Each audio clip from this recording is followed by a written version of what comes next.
Whispers among shelves, the bell above the door of Veliker Books chimed softly as Professor Theodore Harlow stepped in from the autumn rain. The scent of paper and possibility greeted him, a familiar comfort after a morning of uninspired lectures. Water dripped from his coat onto the worn wooden floor as he shook out his umbrella. "Hello?"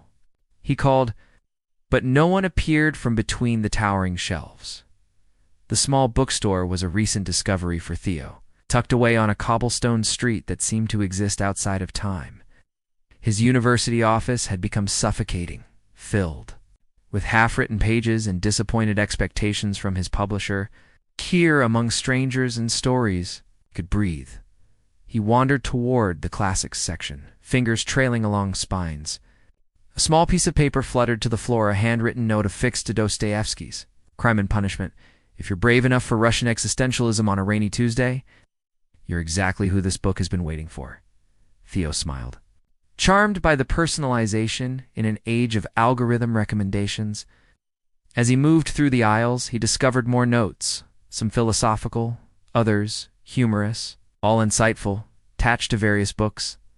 At the counter, a young woman, with copper hair twisted into a messy bun, kept her eyes firmly fixed on her notebook, pen moving rapidly across the page.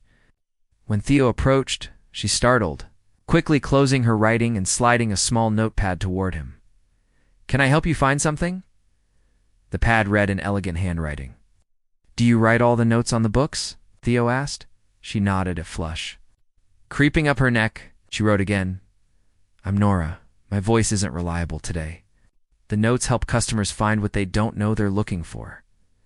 I'm Theo. I teach literature at Westfield University." He paused. "Your notes are remarkable, like little literary matchmaking services." Nora's pen hovered over the pad. "Before writing, books find their people if given the right introduction. Like humans, I suppose." "I've been searching for something new to read," Theo said.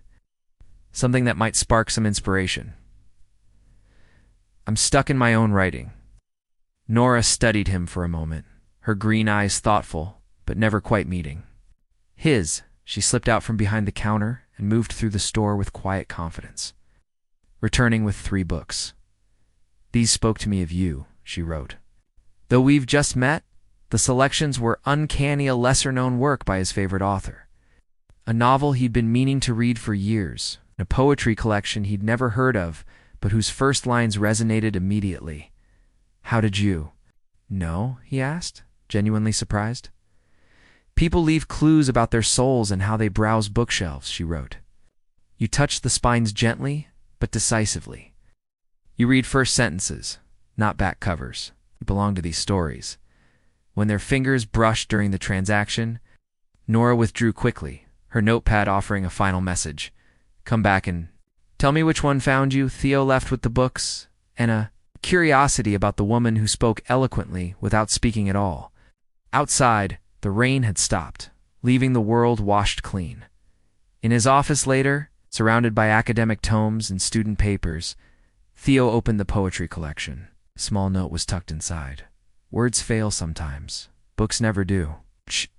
Ran his finger over the handwriting, feeling a connection to this mysterious woman who communicated so beautifully through written whispers. For the first time in months, he opened his laptop and began to type.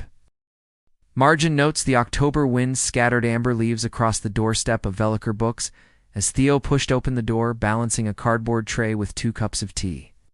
It had been 3 weeks since his first visit, and his returns had become increasingly frequent. "Chamomile with honey," he announced, setting 1 cup on the counter where Nora was cataloging new arrivals. She looked up briefly, surprise flickering across her face. A small smile, rare and valuable as a first edition, curved her lips as she reached for her notepad.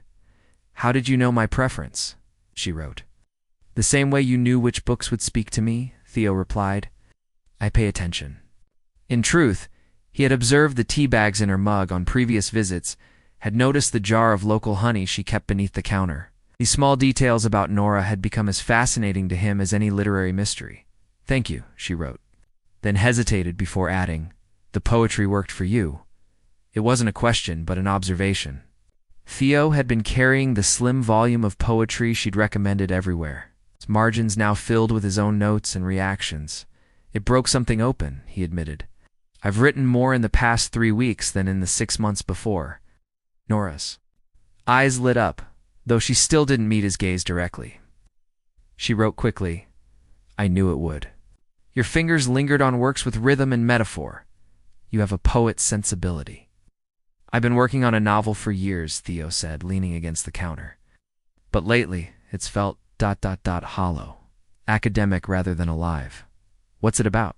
She wrote. A professor who discovers a forgotten manuscript that changes how he understands literature and himself. He laughed self-consciously. Predictable, I know. Nora shook her head vigorously, writing, Not predictable. Personal. Those are different things. The bell above the door chimed, and an elderly customer entered. Nora held up one finger to Theo before attending to the woman. Theo wandered through, the stacks giving them space. Among the new arrivals, he found a book of essays on writer's block. When he opened it, a note in Nora's handwriting was already tucked inside, for when words hide. Sometimes they're just waiting for you to look elsewhere. How had she known he would find this particular book?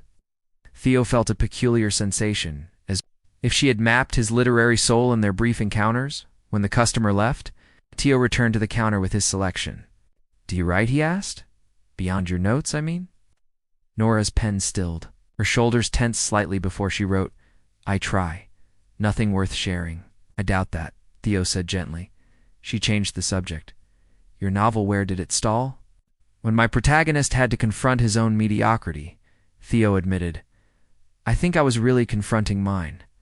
Mediocrity isn't failing to be exceptional, Nora wrote after a thoughtful pause. It's failing to be authentic. The insight struck Theo with unexpected force. Have you considered being my editor? He asked, only half joking. A flush spread across her cheeks as she wrote, I could read something if you wanted. Just as a reader, not an editor. I'd like that, he said, surprised by his own willingness to share work he'd kept private for so long. Would you share something of yours in exchange?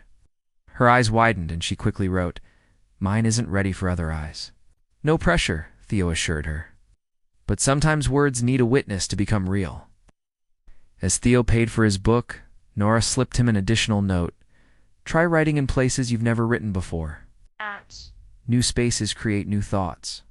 That evening, instead of returning to his cluttered office, Theo took his laptop to the small park across from his apartment. Under a canopy of maple trees shedding their fiery leaves, he began to rewrite his opening chapter. His protagonist was no longer searching for a manuscript that would change literary history, but one that would illuminate his own story.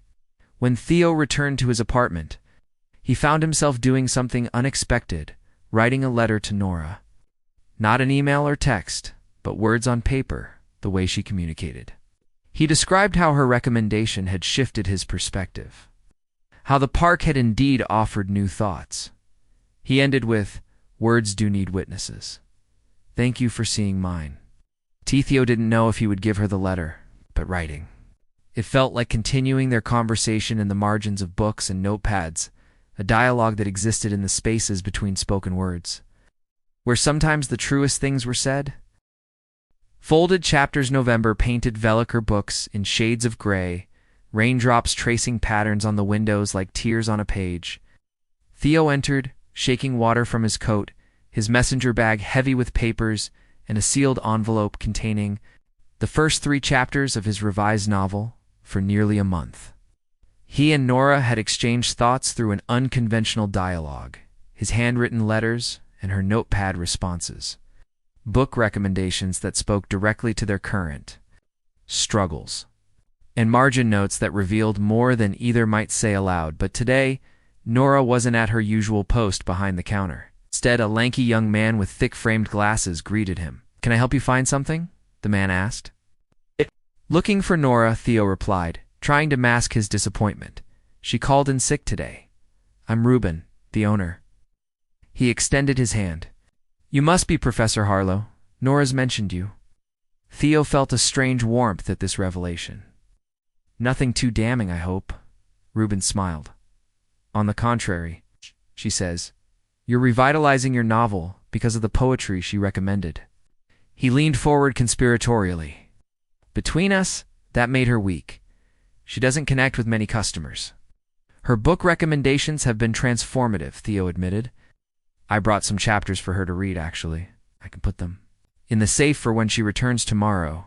Reuben offered. Theo hesitated, then handed over the envelope. Thank you, as he browsed. An unusual title caught his eye. Publishing Houses and Power Structures by Victoria Lancaster. He pulled it from the shelf and flipped it open. The author's photo showed a familiar face, a woman with silver-streaked dark hair and sharp eyes. Victoria Lancaster, editor-in-chief at Meridian Press, who had been courting Theo to join their academic publishing division. A folded newspaper clipping fell from between the pages. It was an interview with Lancaster from the literary section dated 2 years ago. Theo's eyes caught on a highlighted passage. We receive thousands of submissions annually at Meridian.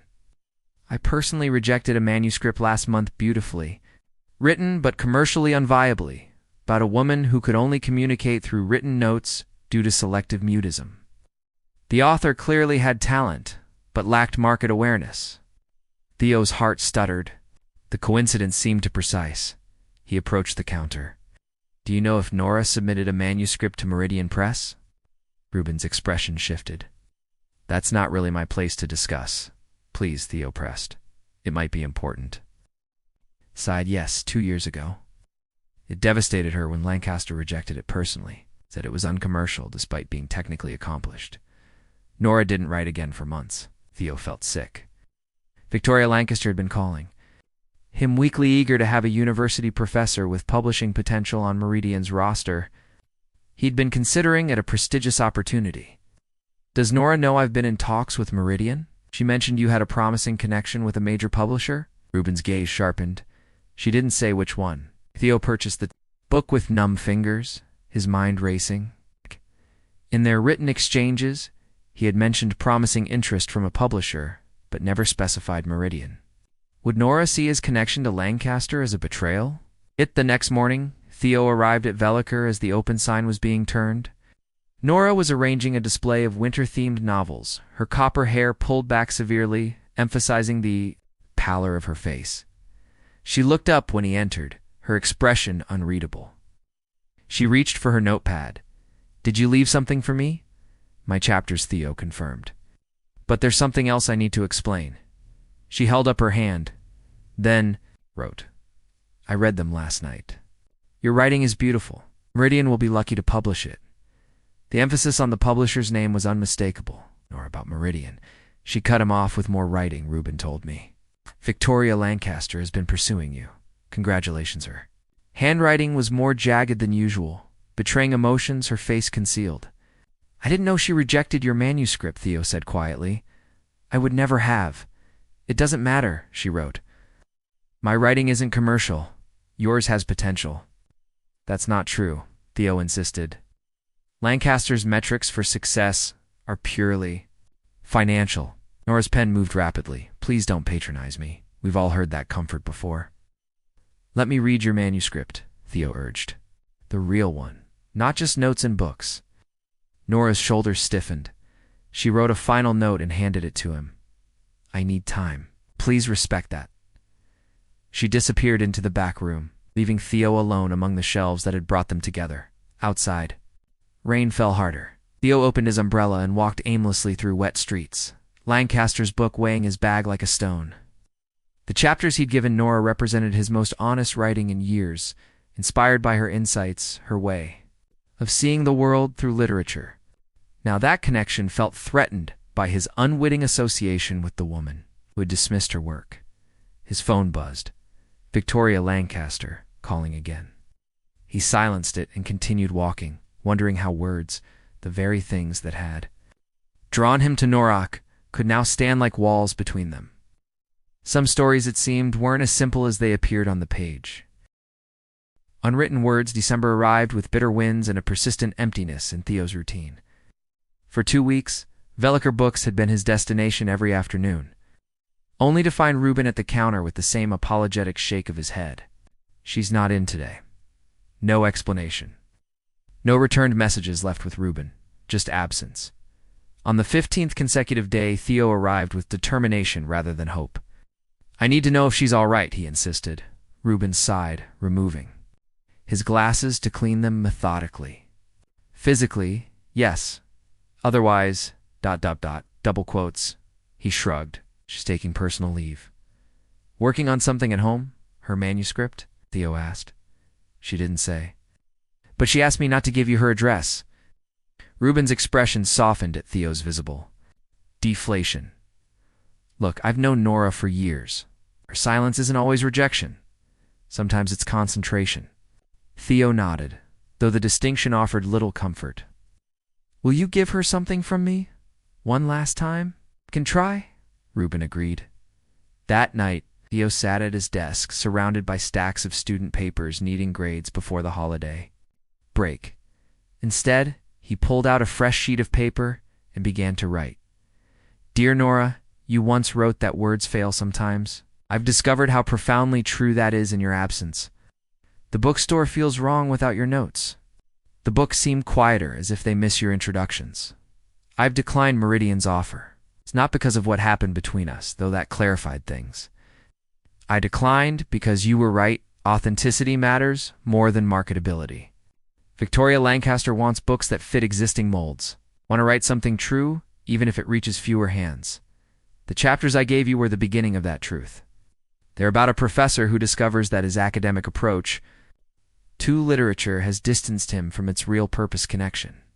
The manuscript he finds isn't valuable because it will make him famous, but because it teaches him to read with his heart again. What I couldn't write then but can admit now is that you were that manuscript for me. Your notes and books, your way of seeing literature as living conversation, it changed how I understand my work, my writing, and myself. I don't know if you're working on your book again. I hope you are. The world needs stories about people who communicate differently, but no less deeply. If Victoria Lancaster couldn't see that, it reflects her limitations. It's not yours. I'll be at the Winter Literary Retreat in Pine Hollow next week. I've enclosed the details. I'm giving a workshop on authenticity in academic writing, which would have been impossible before I met you. If you'd like to hear it, there will be a seat waiting. Either way, thank you for the margin notes. Theo. He sealed the letter with the retreat brochure inside, then added a copy of his fully completed manuscript, the first draft he'd finished in years. Snow fell in thick, silent flakes outside Nora Fletcher's apartment window. Her desk was covered with stacked pages, coffee rings, and crumpled false starts. Her laptop screen glowed with the document that had consumed her for 14 days straight, The Silent Bookseller. Now at 278 pages and nearing completion, after 2 years of writer's block following Victoria Lancaster's rejection, the words had finally returned, pouring out with unexpected urgency after Theo had unwittingly reopened that wound. Nora flexed her cramped fingers and reached for her tea, now cold. The silence of her apartment was both familiar and different from her selective mutism at the bookstore. Here, alone, she could speak if she chose. She simply had nothing to say that couldn't be better expressed through writing. Her phone buzzed. With a text from Reuben, he came by again. "Left something for you. Important this time." Nora closed her eyes. Each day of working on her manuscript required absolute focus, a bubble of creative isolation where she couldn't risk Theo's influence, whether criticism or praise, until she finished what she'd started. Yet his persistent presence at the bookstore, reported faithfully by Reuben, had become a strange form of motivation. "I'll pick it up tomorrow," she texted back. Almost finished. She returned to her keyboard, typing the scene where her protagonist, a woman whose anxiety manifested as selective mutism, finally found someone who understood that her written words weren't a barrier, but a different kind of bridge. The fiction felt dangerously close to what had been unfolding between her and Theo, before Lancaster's name appeared like a villain in their narrative. Nora knew Lancaster wasn't villainous, merely pragmatic. And Theo wasn't obligated to reject a career opportunity because of Nora's past disappointment. Yet something deeper bothered her, the fear that Theo's interest in her writing came from pity rather than genuine appreciation. That their literary connection had been contaminated by his knowledge of her rejection. At midnight, Nora typed the final sentence of her manuscript. Not an ending exactly, but a moment of possibility, her protagonist standing at a crossroads. A letter in her hand, deciding whether to open it. She saved the document, closed her laptop, and looked at the falling snow. Tomorrow, she would retrieve whatever Theo had left. For now. She needed sleep and distance from the world she'd been creating, a world too closely mirroring her own unwritten hopes. The Pine Hollow Literary Retreat Center was nestled among snow-laden pines, its windows glowing amber against the early twilight.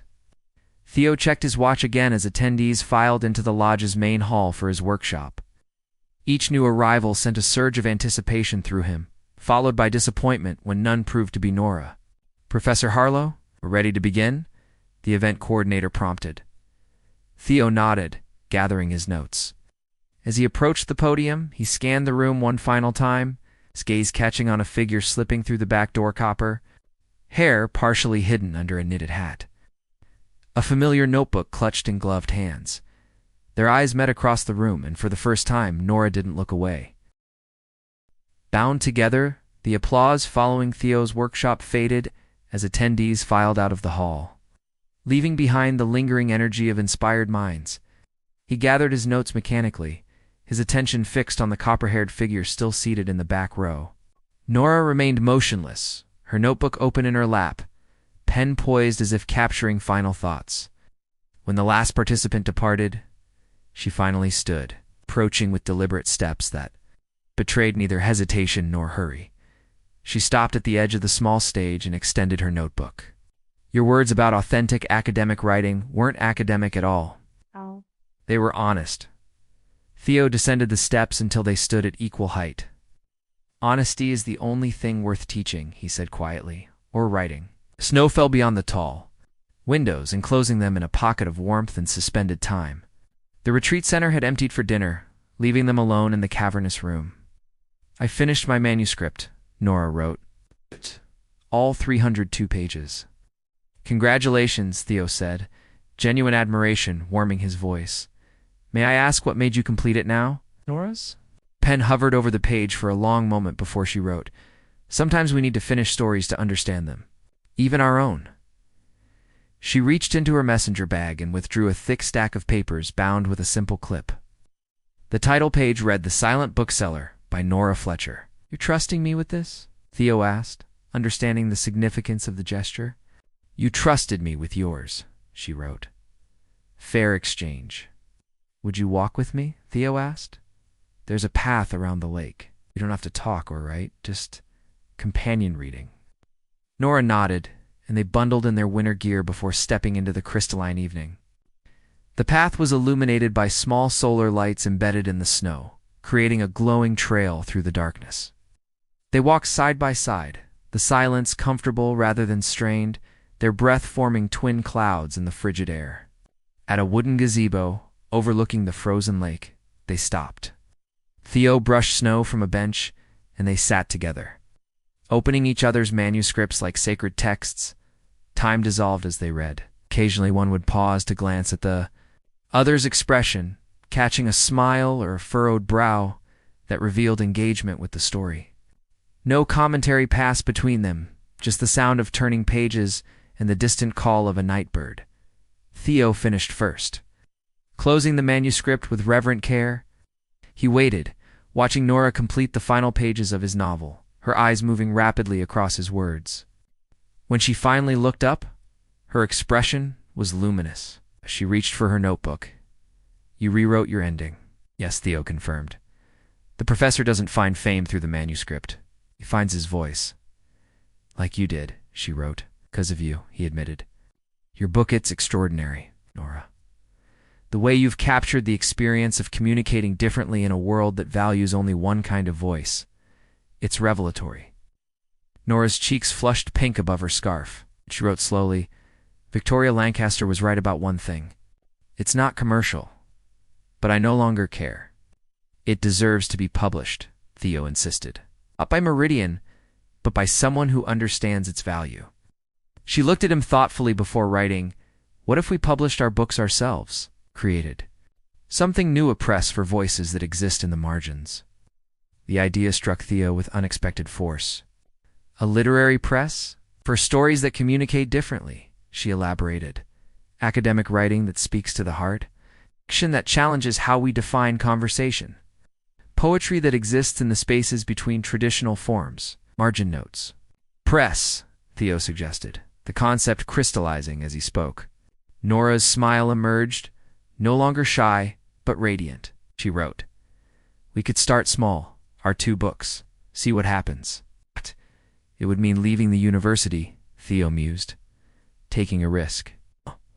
All good stories require risk, Nora wrote. The question is whether the characters are brave enough to take them. She turned to a fresh page. "I came today because your letter made me realize something. I've been silent not just because words sometimes fail me, but because I feared no one was truly listening. You listened not just to what I wrote, but to what lived between the lines." Theo took a deep breath. "I have something to confess. When I first came to Veliker, I was looking for inspiration and muse, essentially. But what I found was a collaborator. Someone whose mind connected with mine through words in a way I'd never experienced." Snow continued to fall around them, each flake a tiny letter in an alphabet of possibility. Nora reached out, her gloved hand hovering near his before finally making contact. With her other hand, she wrote, "Some stories don't end. They become different stories." "Is that what's happening here?" Theo asked. Nora nodded, then surprised him by speaking aloud for the first time, her voice soft but clear, like a page being turned. "This is where the new story begins. A small storefront on the same cobblestone street as Veliker Books bore a freshly painted sign, margin notes, press, and literary salon. Inside, bookshelves lined the walls. But unlike traditional bookstores, these shelves showcased limited editions from independent authors, alongside classics with specially commissioned margin notes from contemporary writers. In the center of the shop, Nora arranged chairs for the evening's event, their first author reading. On the display table sat 2 books, Finding the Manuscript by Theodore Harlow and The Silent Bookseller by Nora Fletcher. Both bearing the margin notes press imprint. Theo emerged from the back office, carrying a tray with wine glasses. "First review came in for your book," he announced. Literary Journal called it a revolutionary exploration of voice and silence in modern communication. Nora smiled, speaking as she sometimes now did when they were alone. "And yours?" "A profound reinvention of academic fiction," Theo quoted. "Victoria Lancaster sent a note offering to distribute through Meridian's channels." "What did you tell her?" Nora asked, arranging bookmarks beside the display. "That we're building something different. Something true to our own vision." He set down the tray and took her hand. "No regrets about leaving the university?" Nora shook her head. She still carried her notebook for days when speaking felt impossible, but those days had grown fewer. Their press had already signed 3 new authors whose work existed outside conventional publishing parameters.